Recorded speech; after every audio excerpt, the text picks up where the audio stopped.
வர வர கலர் ஆயினே இருக்கிறேன். ஒரு க்ரீம் போடுறேன், அதனாலயா? இருக்கலாம். பெண்களே பார்த்து பொறாமை கொள்ளும் பேரழகி. பாக்கெட்ல வச்சிருந்த காசை பாத்தியா? என்ன கேட்ட? பாக்கெட்ல 500 ரூபாய் வச்சிருந்தேன்டி, காணும்டி, பாத்தியான்னு கேட்டேன். இவரு உனக்கு அவ்வளவுதான் மரியாதை. ஏய், பார்த்தேன் சொல்லு, இல்லைன்னா இல்லைன்னு சொல்லு. எவ்வளவு அதெல்லாம் எதுக்கு பேசுற? என்ன பார்த்தா உனக்கு எப்படி தெரியுது? குள்ள கத்திரிக்காய் மாதிரி தெரியுது. ஆமா, 500 ரூபாய் எது உனக்கு? என் மாமியார் வீட்டுல கொடுத்தாங்க. என்ன பேச்சுல ஒரு மாதிரி இருக்கு? பின்ன கேக்குற 500 ரூபாய் எதுன்னு? ஒரு வேலைக்கு போற மனுஷன் ஒரு 500 ரூபாய் வச்சிருக்க மாட்டானா? நேத்து நைட்டு தான் சம்பள காசு தான் சொல்லிட்டு என்கிட்ட கொடுத்தீங்க. அதுக்கப்புறம் உங்ககிட்ட எது காசு? எல்லாம் உனக்கு சொல்லிட்டு இருப்பாங்க. நானே காசை காணும்னு தெரியும் இருக்கேன். இங்க பாரியா, கேட்கறதுக்கு பதில் சொல்லு. என்னடி சொல்லணும்? இந்தாடி, இன்னைக்கு சம்பளம் 700 ரூபாய் சொல்லிட்டு நேத்து என்கிட்ட கொடுத்தீங்க. என்ன அப்புறம் உங்ககிட்ட 500 ரூபாய் எங்க இருந்து வந்ததுன்னு கேட்கறேன், பதில் ஒழுங்கா சொல்ல மாட்டேங்கிறீங்க. என்கிட்ட இருந்து சம்பளத்தை மறைக்கிறீங்களா? ஆமா மறைக்கிறேன். இங்க பாருங்க, சம்பாதிக்க காசு ஒழுங்கா வீட்டுல தந்து கொடுத்தாதான் பொண்டாட்டி குடும்பம் நடத்துவா. ஒழுங்கா நல்லா புரியுங்க, ஒரு 4 காசு சேர்த்து வைக்க முடியும். இந்த மாதிரி பாதி காசு கொடுத்துட்டு பாதி காசு நீங்க ஆட்டையை போட்டு செலவு பண்ணியிருந்தீங்கன்னா எப்படி குடும்பம் நல்லா நடக்கும் சொல்லுங்க? காய்கறி வித்தா 5-10 கிடைக்கும் சொல்லிட்டு நான் கஷ்டப்பட்டு காய்கறி வித்துன்னு இருக்கேன். என்ன வந்து இந்த மாதிரி ஏமாத்தலாமா நீங்க? ஒருத்தி கூறு கேட்டுவேன். உன்னை யாரு ஏமாத்துனாங்க? எனக்கு எல்லாமே தெரியும். ஆனா எல்லாமே தெரிஞ்சும் தெரியாத மாதிரி இருக்கிறேன். என்ன தெரியும் உனக்கு? நீங்க உங்க அம்மா கிட்ட காசு கொடுத்து வைக்கிறீங்க. என் காசுலாம் பாதி கொடுத்துட்டு மீதி காசை. ஆமா, என் தங்கச்சிக்கு சீமந்தம் பண்ணணும்ல, அதுக்காக கொஞ்சம் காசு கொடுத்து வைக்கிறேன், சேர்த்து வைக்க சொல்லி. ஏன் அந்த காசு என்கிட்ட கொடுத்து சேர்த்து வைக்க சொல்லல? எதுக்கு உங்க அம்மா கிட்ட கொடுக்குறீங்க? ஏண்டி, உங்ககிட்ட கொடுத்தா நீ செலவு பண்ணிட்டு வடியே. நத்தை வாங்கினேன், இத்த வாங்கினேன், கோல மாவு வாங்கினேன், மாவு வாங்கினேன் அப்படின்னு சொல்லிட்டு எனக்கு கணக்கு சொல்லுவ. கேட்டா எங்கள் அம்மா கிட்ட கொடுத்தனா பத்திரமா சேர்த்து வைப்பாங்க. அதனால அவங்ககிட்ட கொடுத்துருக்கேன். இப்போ திடீர்னு வந்து சீமந்தம் பண்ணணும், உடனே வந்து பிரசவம் பார்க்கணும் என் தங்கச்சிக்கு அப்படின்னு எங்கிட்ட போகிறது? நான் திடீர்னு போய் போய் கடை வாங்க முடியுமா? கடன் கேட்டாக்களோ முதல்ல எவனும் தரமாட்டான். நீங்க உங்க தங்கச்சிக்காக சீமந்தத்துக்கு சேர்த்து வைங்க, பிரசவத்துக்கு சேர்த்து வைங்க. ஆனா எனக்கு தெரிஞ்சுதான் நீங்க சேர்த்து வைக்கணும். எனக்கு தெரியாம சேர்த்து வைக்கிறீங்க. இப்படி இருந்தாலும் எங்கள் அம்மா உங்ககிட்ட சொல்லியிருப்பாங்கன்னு எனக்கு தெரியும். அதுக்கப்புறம் நான் வேற தனியாக வேற சொல்லணுமா உங்ககிட்ட? அத்தை அது எப்பயும் சொல்லிட்டாங்க, நீங்க சொல்லலையே. ஒரு கட்டின புருஷன் பொண்டாட்டிக்கிட்டு இருந்து மறைக்கலாமா இந்த மாதிரி விஷயத்துல? பின்னாடி பிரச்சனை உனக்கு? அந்த 500 ரூபாய் நான் தான் எடுத்தேன். எதுக்கு நீ எடுத்த? என்கிட்ட சொல்லாம கொள்ளாம? உங்க சட்டை துவைக்க போறதுக்காக ஊற வைக்கிறதுக்காக எடுத்தேன். அது இருந்துச்சு 500 ரூபாய். அதனால நீங்களும் கேக்குறீங்களா இல்லையா பாக்கிறதுக்காக தான் எடுத்து வச்சேன். சரி கொடு. இன்னைக்கு இப்போ பில்டிங் பெயிண்ட் அடிக்க போறல, அங்கே வார்னிஷ் வாங்கி போறதுக்காக கொடுத்தாங்க. வார்னிஷ் வாங்கி பண்ணும். அப்போ எனக்கு தெரியாம சேர்த்து காசு இல்ல அது. ஏண்டியா, ஒரு நாளைக்கு 1000 ரூபாய் சம்பளம், அதுல 700 ரூபாய் உனக்கு கொடுத்துட்றேன். 3 ரூபாய் எங்க அம்மாட்ட கொடுத்து வைக்கிறேன் சேர்த்து வைக்கிறதுக்காக சீமந்தத்துக்கு. அப்புறம் எங்கிட்ட எங்க காசு கிடைக்கும்? எனக்கு தெரியாம ஓவர் டைம்ல செய்றீங்க, ராத்திரி மகள வேலை செஞ்சு காசுல சேர்த்து வைக்கிறீங்களா? ஆமா, உனக்கு தெரியாம ஓவர் டைம் செஞ்சு நான் காசு சேர்த்து வச்சு பேங்க்ல போட்டு வச்சிருக்கேன், பெரிய கோட்டை கட்டலான்னு. கோட்டெல்லாம் கட்டிங்க. அப்புறம் முதல்ல நம்ம வீடு ரெடி பண்ணி அந்த வீட்டுக்கு போற வழியை பார்க்கணும். எவ்வளவு நாளுக்கு தான் எங்க அக்கா வீட்டு இருக்குது, அது வாடகை வாங்கினதுக்கோசம் இங்கே வந்துட முடியும்ல. ஏண்டி, ஒரு செலவை தாண்டி பார்க்க முடியும். இப்போதான் பசங்க ஸ்கூல் ஃபீஸ் கட்டினேன், இது இப்போ சீமந்தம் வைக்கணும், அப்புறமா தாண்டி வீடு ரெடி பண்ணணும். அப்போ உடனே ரெடி பண்ண சொன்னா எப்படி? எனக்கு அதெல்லாம் தெரியாது. வீட்டை ரெடி பண்ணி போயே ஆகணுங்க. ஏண்டி, அதெல்லாம் தெரியாது, நீ பாட்டுன்னு போயின்னு இருக்கா? வேற என்ன சொல்றீங்க? நீ காய்கறி வித்து காசை சேர்த்து வச்சிருப்பல, எவ்வளவு வச்சிருக்க சொல்லு, அதுக்கு தகுந்த மாதிரி வீடு ரெடி பண்ணலாம். யோ, உனக்கு கொஞ்சமாவது அறிவு இருக்குதா இல்லையா? காய்கறி வித்தா ஒரு நாளைக்கு 100 ரூபாய் 200 ரூபாய் கிடைக்குமா? அது வந்து பசங்களுக்கு ஸ்நாக்ஸ் வாங்கி கொடுக்கறதுக்கோ, அவங்க பென்சில் வாங்கி கொடுக்கறதுக்கோ, நோட்டு வாங்கி கொடுக்கறதுக்கோ, பால் வாங்குறதுக்கோ, அதுக்கு இதுக்குமே சரியா போகுது. நான் எங்க தனியாக சேர்த்து வைக்கிறது? குடும்ப செலவுல அந்த காசை தான் பார்த்துருக்கேன் நானே. ஏண்டி, அப்போ தினமும் நான் கொடுக்குற காசு ரெடி பண்ற? அது வந்து சொல்லு, என்ன பண்ற? கொஞ்சம் கொஞ்சமா சேர்த்து வச்சிருக்கேன். அந்த காசு கூட வீடு ரெடி பண்ணலாம். யோ, நான் அந்த காசை சேர்த்து வச்சு நகை வச்சிருக்கோம்ல, அடகுக்கல்ல, அதுக்காக கட்டின்னு இருக்கையா? அந்த நகை முதல்ல மூட்டுறேன். ஆமா, இப்போ நகை இல்லாம தான் ஆடுது. யோ, ஒரு சவரன் நகை வந்து 1 லட்சம் ரூபாய் கிட்ட போய் இருக்குது. இருக்க நகை முதல்ல நான் மூட்டையை காப்பாற்றி வைக்கணும்ல. வர காலத்து நகை வாங்க முடியுமா வாங்க முடியாதுன்னே தெரியல. அதுக்குதான் நான் சேர்த்து வச்சிருக்கேன். இது பாரு, வீடு வேணுமா உனக்கு நகை வேணுமா? எனக்கு 2மே தான் வேணும். எதனா ஒன்று தான் பண்ண முடியும். என்ன இங்க சண்டை? அத்தை நீங்களே கேளுங்க. அத்தை நியாயத்தா இங்க பாருடி, அப்போ வீடு பொறுமையாக தான் ரெடி பண்ண முடியும். அவங்க அம்மா கிட்ட தான் பேசினேன், அவங்களே நியாயத்தை சொல்லுவாங்க. அமைதியா நில்லுங்க. அத்தை, நம்ம எங்க அக்கா வீட்டுல எவ்வளவு நாளைக்கு இருக்குது, நம்ம வீடு ரெடி பண்ணி நம்ம வீட்டுக்கு போத்தோம் இல்லையா? போலாம். அம்மா, நீ வேற லூசு மாதிரி பேசினுக்காதுமா. ஒரு பெத்த தாயை போய் லூசுன்னு சொல்றீங்களா? அறிவு இருக்கா இல்லையா உங்களுக்கு? அவன் இருக்கா அப்படிதான். சரியா சொன்னீங்க. வீடு ரெடி பண்ணி நம்ம போலாம் சொன்னா தினமும் காசு கொடுக்கணும், என்ன பண்ற அந்த காசை கொடு அப்படின்னு சொல்லி கேட்கறாரு. அப்புறம் வந்து நீ வந்து காய்கறி வியாபாரம் பண்றல, அந்த காசு என்ன பண்ற அதெல்லாம் கொடுன்னு சொல்லி கேட்டா என்னத்த பண்றது? எப்படி குடும்பம் நடத்துறேன்னு? இம்மா, நான் சம்பாதிக்கிற காசுலாம் ஒரு 2 பேருக்கு கிட்ட தானே கொடுக்குறேன். தனியாக வந்து வீடு ரெடி பண்ணுறதுக்கு என்கிட்ட எங்கம்மா காசு இருக்கேன்? வீடு ரெடி பண்ணுறதுக்கு நான் வேணா என்னோட செயினை தரேன், அது வேணா விற்று வீடு ரெடி பண்ணுறீங்களா? அம்மா, உங்ககிட்டே இருக்குது அந்த ஒரு செயின் தான், அதே வித்துட்டுனா வெறிய காலத்தில் சுற்றின்னு இருப்பியா? வயசான காலத்தில் எனக்கு எதுக்குடா நகலாம்? வீட்டு ரெடி பண்ணுங்க, நம்ம அந்த வீட்டுக்கு போகலாம். சார், நகையெல்லாம் விற்றுனா வாங்குற மாதிரி இருக்குது. எவ்வளோ வேலை விற்கிது? 1 லட்ச ரூபாய் போய் இருக்குது. ஒரு சார் நகைலாம் விற்க வேணாம், அமைதியா இருங்க. வேற என்னதான் வழி இருக்கு? கொஞ்சம் கொஞ்சமாக சேர்த்து வச்சிருந்தா வீட்டை ரெடி பண்ணின்னு போனோம். அப்படி சொல்லி தான் இங்கே வந்து 1 வருஷத்துக்கு மேலே ஆகுது. ஆமா, உன் நகை நான் எதுக்காக அடைக்கிறதுல வச்ச? பசங்க ஸ்கூல் ஃபீஸ் கட்டுறதுக்கு நீ தானே வச்ச? ஆமால, மறந்து போயிட்டேன். ஆள் மட்டும் வளர்ந்துருக்குற, ஆனா அறிவு வளரல. சரி விடு, முதல்ல நகையை மூட்டி எடு. அதுக்கப்புறம் வீடு ரெடி பண்ணிக்கலாம். இப்போ நீ என்ன பண்ணுவ எது பண்ணுவ எனக்கு தெரியாது. மழை காலம் முடிஞ்சோடனே நம்ம அந்த வீடு ரெடி பண்ணிட்டு போகணும் வீட்டுக்கு, புரியுதா? இங்கே ரொம்ப நாளாக இருக்க முடியாது. நீ போலாண்டி, அமைதியா ரெடி. சம்பாதிச்சாலும் பத்த மாட்டேங்குது, 2 பேரும் சம்பாதிச்சாலும் பத்த மாட்டேங்குது. தகுந்த செலவு இருக்குது. சரி 500 ரூபாய் எடுத்து கொடு. அங்கே டிவி செல்ஃப் மேலே தான் வச்சிருக்கேன், எடுத்துக்கலாம். ஏண்டி நம்ம வீட்டில் தான் டிவியே இல்லையா? எந்த டிவி செல்ஃப் பண்ணி வச்சிருக்கிறா? ஆமா, இப்போ எல்லாருக்கும் தெரியும் நம்ம வீட்டில் டிவி இல்லைன்ற விஷயம். போ, அந்த செல்ஃபை தான் வச்சிருக்கேன் பாரு. மானத்தை வாங்கறதுக்குனே இப்போ நீ ஆனால் பேசாம நம்ம வேணா ஒரு டிவி வாங்கிடலாமா? இந்த மாதிரி பசங்க படிச்சு முடிச்சு பெரிய ஆள் ஆகிற வரைக்கும் டிவிலாம் வாங்கக்கூடாது. டிவி வாங்கினா டிவி பார்த்து உட்காந்துங்க, படிக்காதுங்க. 10th +2 படிக்கிற பசங்க வீட்டில் கூட டிவி இருக்கும். ஆனால் இங்கே வந்து 2ஆம் கிளாஸ் 3ஆம் கிளாஸ் படிக்கிற பசங்க வீட்டில் வந்து டிவி கிடையாது. இது என்ன அமக்கலாம்? இந்த வீட்டில் தான் நடக்குது இதெல்லாம். இப்போ பசங்களோட படிப்பு தான் முதல் முக்கியம். நம்ம வாய் வச்சு முதல்ல சும்மா இருக்க மாட்டேங்கிறோம். டிவி வாங்கி கொடு சொன்னா இப்போ நம்ம கிட்ட காசு கொடுத்தா வாங்கி தரத்துக்கு 3 ஓடிடலாம் இங்கேருந்து. வேணுமா டிவி? இப்போ டிவி வாங்கி வச்சு யார் பார்த்து உட்காந்து வேலை வெட்டி இல்லாமல் இருக்கிறாங்க அவங்க. ஏடி நான் வேணும் 100 நாள் வேலைக்கு போட்டுமா? ஏன் உங்களுக்கு இந்த வேலை வீட்டில் இருக்க வேலை பார்க்கறதுக்கே உங்களுக்கு முடியல, இப்போ 100 நாள் வேலைக்கு போறீங்க நீங்க? ஏண்டி வேலையெல்லாம் முடிச்சுட்டு நான் கொஞ்ச நேரம் சும்மா தானே இருக்கிறேன். வேலைக்கு போக காசு அது வரல, வீடு கட்டத்துக்கு காசு இல்லைன்னு சொல்லி நீ. ஐயோ, வீட்டு வேலை செய்யறதுன்னு நீங்க செய்யறது எனக்கு பார்க்கறது கஷ்டமா இருக்குது. இல்லை நீங்க சாமான் துடைக்கிறீங்க, துணி துவைக்கிறீங்க, சமைக்கிறீங்க, வீட்டு பெருக்கிறீங்க, எல்லா வேலையும் நீங்க தான் செய்றீங்க. நான் வந்து காய்கறி வேணாலும் பசங்க ஸ்கூல் போகிறதுக்கு மேல் வேலை நான் செஞ்சு நிற்கேன். இப்போ வந்து 10க்கு 100 நாள் வேலைக்கு வேற போறேன்னு சொல்றீங்க. உங்க உடம்பு தாங்குமா? ஏன் வயசான காலத்துல இந்த மாதிரி பண்றீங்க? பரவாயில்ல, கொஞ்ச நாளைக்கு கஷ்டப்பட்டா நம்ம வீடு ரெடி பண்ணிட்டு போயிடலாம்ல. வேணா நீங்களாம் வேலைக்கெல்லாம் போக தேவையில்ல, வீட்டில் இருக்க வேலையை பாருங்க. கொஞ்ச நாள் லேட்டாவே நம்ம வந்து காசு வச்சு நான் வீடு ரெடி பண்ணி போலாம். இன்னும் அவசரம் இல்லை. நீ தானே இப்பயே போகணும்னு சொன்னேன். நான் சும்மா விட்டு அப்படிதான் சொல்லுவேன்.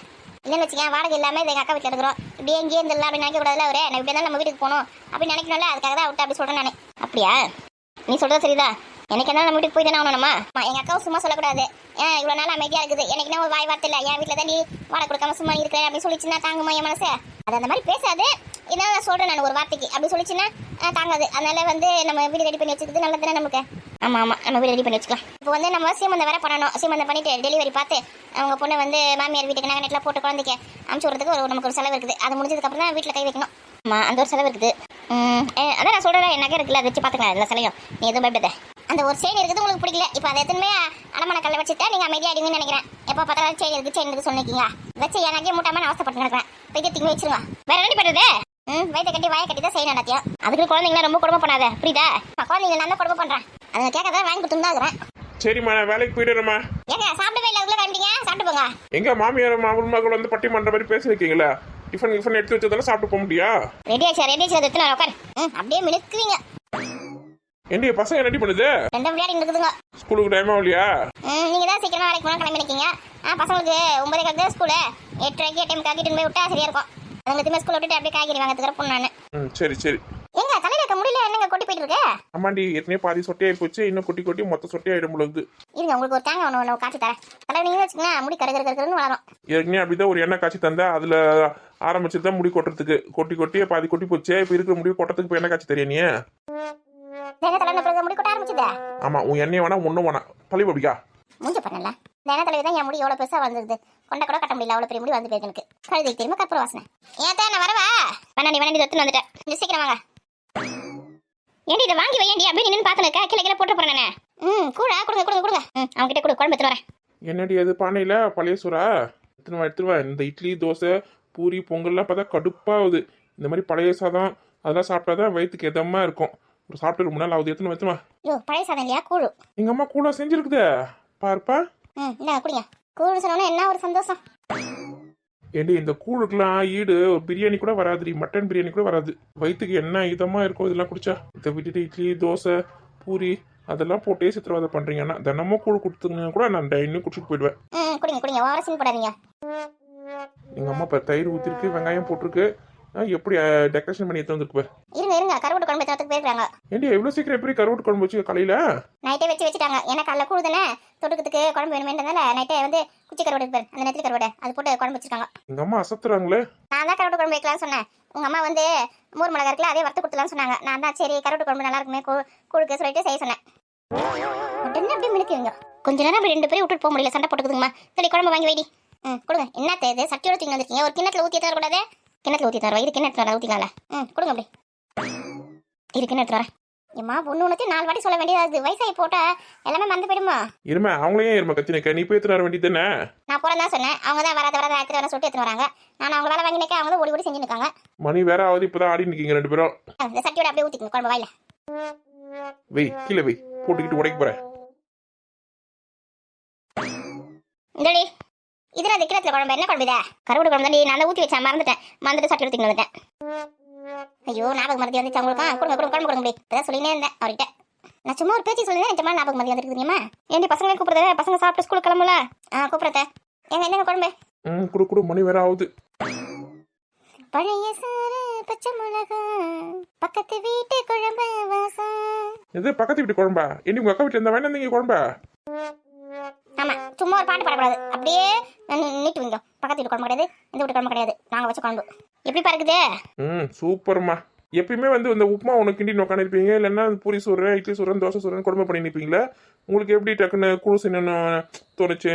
அது ஒன்றும் இல்லைப்பா, மாவரைக்க மறந்துட்டேன், காலி ஆச்சுன்றது நான் கவனிக்கவே இல்லை, அதனால தான் கூழ் செஞ்சு வச்சிட்டேன். ஏமா இது காலையில செஞ்ச கூழா? கூழ் செய்யறதுக்கு எப்படி 2 நாள் 3 நாள் ஆகுமாம்மா? அதான்டா 2 நாள் 3 நாளுக்கு முன்னாடியே மாவு காலி ஆச்சுன்றது மறந்துட்டேன். அப்போ மாவு ஊற வச்சேன், அதுக்கப்புறமா நேற்று கூழ் செஞ்சுட்டேன். இதை இப்போ குடிக்க எடுத்து வந்திருக்கேன். அதான் கையில மாவு ஆட்டும் போதுல வந்து தினமும் இட்லி தோசை சுட்டுன்னு இருந்தீங்க. இப்போ கையில ஆட்டுறது கஷ்டமா இருக்கு சொல்லிட்டு கிரைண்டர் கேட்டீங்க. கிரைண்டர் வாங்கி கொடுத்ததுல இருந்து இப்போ கிரைண்டர் பக்கமே போறதுல போல இருக்குதா? ஆமா ஆமா, இப்போ கிரைண்டர் வந்து மாவட்டத்துக்கு ரொம்ப கஷ்டமா இருக்கு. நீங்க வேற சும்மா இருக்க மாட்டீங்களா? அப்படியே கலாச்சிருக்காருன்னு கூட வேற பேசிட்டீங்க. காசு கொடுத்து கிரைண்டர் வாங்கி கொடுத்தா மாவரைக்கு கஷ்டமா இருக்கான்.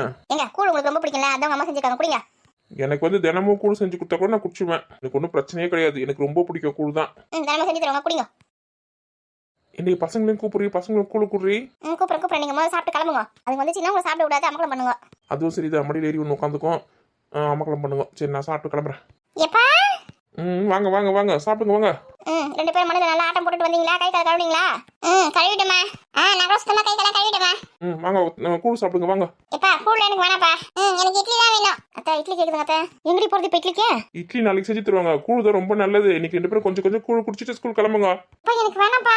அப்படிலாம் சொல்லக்கூடாதுமா. கூழ் வந்து உடம்புக்கு ரொம்ப நல்லது, ரொம்ப ஆரோக்கியமானது இது. சாப்பிடுங்க வாங்க, அப்பா ஊட்டி விட முடியா. எப்பா நான் கூழ் குடிச்சா உன மாதிரி ஹைட்டா வளருவேனா? அப்பாவோடவே ஹைட்டா வளருவேன். சரி அப்ப எனக்கு கொடுங்க. கிட்ட வாடி என் தங்கம். எப்பா அப்ப எனக்கு கொடுங்கப்பா. வாங்க வாங்க உட்காருங்க வாங்க. சமத்து புள்ளைங்க எப்படி உட்காந்துருக்கு பாத்தீங்களா? எங்க கொடுங்க கூழ் கொடுங்க, குழந்தைங்க சாப்பிட்டா. எப்பா நான் கூழ் குடிச்சா சைக்கிள் வாங்கி தருவீங்க எனக்கு? சைக்கிள் தானே, அப்போ வந்து வாங்கி தரேன். ஆனா இன்னைக்கு வாங்கி தர முடியாது, ஒரு 10 நாள் போட்டோம், கண்டிப்பா வாங்கி தரேன். நீங்க எனக்கு எப்போ சைக்கிள் வாங்கி தர சொன்னீங்க? அதுக்கு நடுவில் மழை வந்துச்சு சொல்லிட்டு அதுக்கப்புறம் வாங்கி தர சொன்னீங்க. இப்பெல்லாம் மழையே பெய்யுறது கிடையாது. எனக்கு சைக்கிள் வாங்கி கொடுங்கப்பா. சைக்கிள் வாங்கி கொடுத்தீங்கன்னா தினமும் ஸ்கூலுக்கு சைக்கிளே போயிடுவேன், சஞ்சுக்கும் நானே கூட்டின்னு போயிடுவேன். ஆமாங்க, சதீஷ் ரொம்ப நாளா சைக்கிள் கேட்டுருக்கான், அவனுக்கு வாங்கி கொடுங்களாங்க. ஏண்டி பணம் யார்டி வச்சிருக்கான்? ஏங்க புது சைக்கிள் வாங்கி தரனா கூட பரவாயில்ல, பழைய சைக்கிள் செகண்ட்ஸ்ல எல்லாம் விற்கும் பாத்தீங்களா, அந்த மாதிரி சைக்கிள் வாங்கி கொடுங்க. குழந்தை ரொம்ப நாளா கேட்டுருக்கான். என் தாய்க்கு என் மேல எவ்வளவு பாசம் பத்தியா? இத்தனை நாள் நான் தப்பா நினைச்சிருந்தேன் தாயே என் மேல பாசமே கிடையாதுன்னு. செகண்ட்ஸ்லையா? பழைசுலாம் வாங்கக்கூடாதுடி. பழைசுலாம் வாங்கினா நிறைய செலவு வைக்கும், அத்தை மாற்றணும் இத்தை மாற்றணும், அப்புறம் சரியாக ஓடாது அப்படி சொல்லிட்டு நமக்கு நிறைய பிரச்சனை வரும். அதனால புதுசே வாங்கலாம். வாங்குறது கொஞ்சம் 10 நாள் வெயிட் பண்ணுப்பா, அப்போ வாங்கி தரேன். கண்டிப்பா வாங்கி தரணும்ப்பா.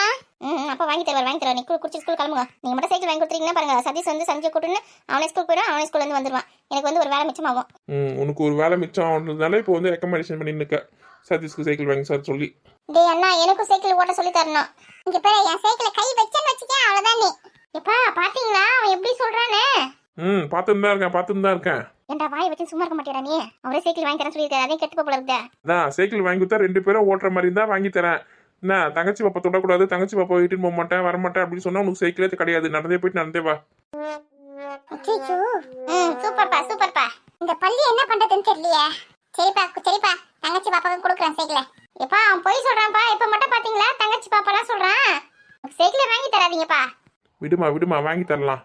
அவன் வந்து உனக்கு சைக்கிள் தரல, சைக்கிள் தொடக்கூடாது அப்படின்னு சொன்னு எடுத்து போய் கடையில திரும்பி எடுத்து போய் கொடுத்துறேன் சைக்கிளை. ஒழுங்கா இருக்கணும். தங்கச்சி பாப்பாவை பாப்பான்னு தான் கூப்பிடணும். பள்ளிக்கிலாம் கூப்பிட்டு வச்சுக்க செம்ம அடி வாங்குவேன். சரிப்பா. சதீஷ் ரொம்ப நல்ல பையங்க. இப்பெல்லாம் சதீஷ் சொல்ற பச்சலாம் கேட்கறான் தெரியுமா? எனக்கு காய்கறி விற்கிறதுக்குலாம் ஹெல்ப் பண்றான். கூட வந்து நின்று யாரா காய்கறி கேட்கறாங்களோ அதெல்லாம் எடுத்து கொடுக்குறான், காசுலாம் வாங்கி டப்பால போடுறான். எனக்கு எவ்வளவு ஹெல்ப் பண்றான் தெரியுமா? அப்படியா? இப்படிதான் நல்ல புள்ளியா இருக்கணும். நான் கூட தான் உங்களுக்கு ஹெல்ப் பண்றேன். ஆமா சஞ்சு கூட தான் ஹெல்ப் பண்றேன் எனக்கு. ஏண்டி அப்ப நான் ஹெல்ப் பண்றது கிடையாதா?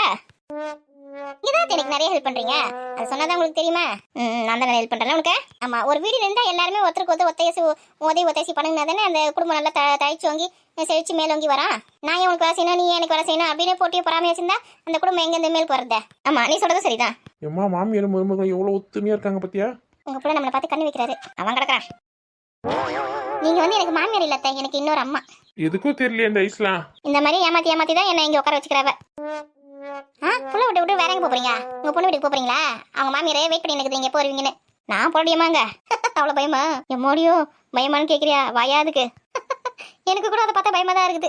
தீபாவளி பலகாரம் என்ன எடுத்துன்னு போய் கொடுக்கல. எடுத்து போய் கொடுக்கும்போது இன்னும் இருக்குது நல்லா டோஸ் நம்ம 2 பேருக்கும். ஆமா ஆமா சீக்கிரமா செஞ்சு எடுத்து போய் கொடுக்கணும்டி. எங்க உங்க தங்கச்சி வீட்டுக்கு வர தீபாவளி பலகாரம் எடுத்து போய் கொடுக்கணுங்க. செஞ்சு எடுத்து போய் கொடுக்க வேண்டியதுதானே. அதுக்கு தான் வெல்லம் எண்ணெய் அரிசி அதெல்லாம் வாங்கணும். கொஞ்சம் ஒரு 2000 ரூபாய் கொடுத்தீங்கன்னா நல்லா இருக்கும். என்னது 2000 ரூபாவா? இப்போ யார் நோட்டு வச்சுருக்காங்க 2000 3000 கிட்ட இருக்கா? ரேஷன் அரிசி போடுறாங்களே அது வாங்கி செய்யி. ரேஷன்லேயே என்னெல்லாம் போடுறாங்க பாரு, அது இருக்கு அங்கே கொடுக்குறது வச்சு எல்லாத்தையும் எப்படி செய்ய முடியுமோ செஞ்சு 10 பைசா செலவு இல்லாமல் எடுத்து போய் கொடுத்துருவாங்க. அஞ்சு பயிலட்சியமா கடையில் அரிசி வாங்கி செய்யும் போது அவங்க மாமியார் குறை சொல்லலாம். இல்லை வேறு ரேஷன் அரிசி வேறையா வாசனை அடிக்க போது தூக்கி விசிறி வெளில அடிக்க போகுது. அதுக்காக ரெடி பண்ணி நிற்கிங்களா? என் தங்கச்சிக்கு ஒரு வருஷத்துக்கு ஒரு வாட்டி ஒரு பலகாரம் கொடுக்கறது கூட கஷ்டமா இருக்குதா? அப்பப்போ தனித்தனியாக அது அதுக்கு காசு கேட்டு தான் எங்கடி போகிறது? சரி அங்கே டிவி செல்ஃபில் வச்சு 500 ரூபாய் எடுத்துனீங்களா? எடுக்கலடி அங்கே தாண்டி இருக்குது. சரி நான் அதை எடுத்துக்கிறேன். நான் எப்படி அட்ஜஸ்ட் பண்ணி என்ன அரிசி வெள்ளம் வாங்கி அதிரசம் முறுக்கெல்லாம் சுட்டி எடுத்து போய் கொடுக்குறேன். இப்போ அந்த 500 ரூபாய்க்கு தான் ஆட்டையை போட்டு நின்று நிற்காங்க. நான் உங்ககிட்ட 2000 ரூபாய் கேட்டேன். 2000 ரூபாய் எங்க இருக்குது? 500 ரூபாய் எங்க இருக்குது? 500 ரூபாய் நான் சிக்கனை படுத்தி செஞ்சு எடுத்துன்னு போலான்னு இருக்கிறேன். போகிறதுக்கு பழம் புல வேற போகிற வேலை வேற வாங்கணும். அதுக்கே காசு பத்தாது. இப்படியே சிக்கனமாக குடும்பம் நடத்துடி. இருக்குது ஒரு தங்கச்சி அதுக்கு சேர்த்து கூட 3/4 அழுவோம். சரி அதுக்கு நான் கொஞ்சம் காசு தரேன். அதை போட்டு நம்ம அட்ஜஸ்ட் பண்ணிக்கலாம். எவ்வளோ காசு வச்சிருக்கீங்க? ஒரு 1000 ரூபாய் வச்சிருக்கேன்டி. அப்போ அது போதும்.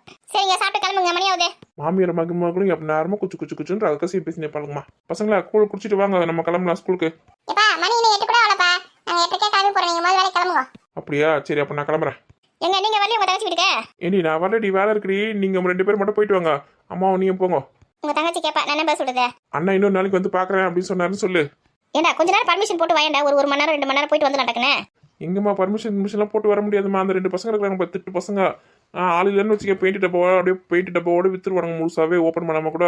அதுக்கப்புறம் எங்கடா போச்சு நம்ம பெயிண்ட் அடிச்சு முடிச்சிட்டோம் அப்படின்னு வேற எனக்கு போய் கணக்கெல்லாம் சொல்லுவானுங்க. அவனுங்களாம் நம்பிலாம் விட்டுட்டு வர முடியாது. பக்கத்துல இருந்தால் தான் அவனுங்களை வேலை வாங்கணும். அதனால நீங்கள் மட்டும் போயிட்டு வாங்க. சரி வரலாம் விடுங்க. நம்ம 2 பேர் மட்டும் போயிட்டு வரலாம். எங்கள் அக்கா கூப்பிட்டா வரும். சரிடி அப்போ வந்து எல்லாமே ரெடி பண்ணலாமா? அது சுமுக்கலாம். சரி அரிசி வாங்கி வச்சுருக்கேன். அது ஊற வைங்க. அரிசி எடுத்து வந்து கொடுக்குறேன். சரி இப்போ வெல்லம் நெய் எண்ணெய் கொஞ்சம் சக்கரை ரசம் சுட்டுக்கலாம். ஏன்னா அவளுக்கு ரொம்ப பிடிக்கும் வசந்திக்கு. சக்கரை கொஞ்சம் வாங்கிக்கோ. சரி எல்லாமே வாங்கி வரேன். காசு எடுத்து ரெடியாக வைங்க. பசங்களை விட்டுட்டு வரும்போது வாங்கி வந்து தரேன். இனி நீ காய்கறி வாங்கிறதுக்கு வர மார்க்கெட்டுக்கு போக முடியா? ஆமாம் போயிட்டு நான் வரேன். அதுக்கு முன்னாடி இதில் வாங்கி கொடுக்கணும். யார் வாங்கி கொடுப்பா உங்களுக்கு? நான் வாங்கி வந்து கொடுத்துட்டு போயிட்டுனா நீங்கள் முறுக்கு காசு ரெடி பண்ணி வைப்பீங்களே கூட. நான் எங்கள் அக்கா வேலை செய்யும் கூட உங்களுக்கு ஹெல்ப் பண்ணோம். அதுக்கு சொல்லிட்டு போகிறேன். சரிடி. இங்கே பாரு ராதிகா. சொல்லுங்க. இங்கே பாரு தங்கச்சி வீட்டுக்கு போனோமா வந்தமான்னு இருக்கணும். அங்கே போயிட்டு அவங்க மாமியார் கிட்ட வந்து கதை வளர்த்தின்னு சண்டை போட்டுக்கின்னு குடும்பத்தை 2 ஆக்கின்னு வந்தேன்னு வச்சுக்க அவ்வளோதான் அடி பின்னி எடுத்துருவோம் உன்னை. எனக்கு இதே வேலையா? எனக்கு வேற வேலை அப்படி கிடையாதா? மற்றவங்க கிட்ட போய் சண்டை போடுறது எனக்கு வேலையா? நான் பாட்டு என் வேலையை பார்த்துன்னு போவேன் வருவேன். புரியுதா? அந்த கிளை வந்து என்கிட்ட எது தேவை அதில் பேச்சுன்னு வச்சுக்க கண்டிப்பாக நான் சண்டை போடுவேன். எதுவுமே ஒரு நியாயத்தி நாயின் இருக்குது. அதுக்கு தான் கட்டு போடுவேன். தேவையில்லாமல் சும்மா பேசி நின்று வச்சுக்க தேவையில்லாதெல்லாம் கண்டிப்பாக நான் சண்டை போடுவேன். அதுக்கப்புறம் குடும்பம் 2 ஆயிடுச்சுன்னா வந்து எனக்கு கேட்காத. மா இவ்வளோ கொஞ்சம் வாய் திறக்க வேணாம்னு சொல்லுங்கம்மா. அங்கே போனோமா வந்தமான்னு இருக்க சொல்லு. புரியுதா? நம்ம தங்கச்சி குடும்பம் நடத்துகிற இடம் அது. கொஞ்சம் கேர்ஃபுல்லாக நடந்துக்குங்க. சரிப்பா பார்த்துக்கிறேன். அதெல்லாம் ஏத்த போன வாட்டி நம்ம பூ வைக்க போகும்போது இந்த கிழவி நம்ம எப்படி மனவரையே பேசிச்சு. நம்ம அப்படியே வாய் முடியும் தானே வந்தோம். நம்ம என்ன கதை வளர்த்துட்டு வந்தோம்னா நம்மள எவ்வளோ பொறுமையாக வந்தோம். சரி விடு பொண்ணு கொடுத்துருக்கல அனுசரிச்சு தான் போனோம். ஆனால் ரொம்ப ஓவராக தான் பண்ணுது. இந்த வாட்டி எதனா பண்ணட்டும். அந்த அதிர்ஷ்ட சர்டிஃபிகேட் மலையில் போட்டு வரலாம் இல்லையான்னு பாரு. மா பாத்தியா அவ இங்கேயே இப்படி பேசுறா. அப்போ அங்கே போய் எப்படி பேசுவான்னு பாரு. பேசாமல் அதிர்ஷ்டம் முறுக்கெல்லாம் சுட்டு கொடுங்க. நான் பர்மிஷன் போட்டு வந்தாவது நானே எடுத்துமே தங்கச்சி வீட்டில் கொடுத்துட்டு வரேன். ஒன்றும் தேவையில்லை. நீங்கள் உங்கள் வேலையை பாருங்க. எங்கள் வேலை பார்க்கறது எங்களுக்கு தெரியும். அதான் அங்கே பிரச்சனை எதுனா வந்துச்சுன்னு கேள்விப்பட்டேன்னு வச்சுக்க உனக்கு அடிக்கிற அடி ஓடி போயிடுவோங்க அம்மா வீட்டுக்கு. நீ விட்ற நான் பார்த்துக்கிறேன். நீ சாப்பிட்டு கிளம்பு. மணி வந்து பாரு. அடிப்பாரு மேலே கையை வச்சு பார்க்கணும். கையை முறிக்கு முதுகில் வைக்க என்ன பாரு. நீ வேற சும்மா அடி வேணா. உங்க பிள்ளைக்கு பயப்படுங்க. நான்லாம் பயப்படணும்னு அவசியம் கிடையாது. அதான் ரொம்ப திமிரில் தான் இருக்குது உடம்பு.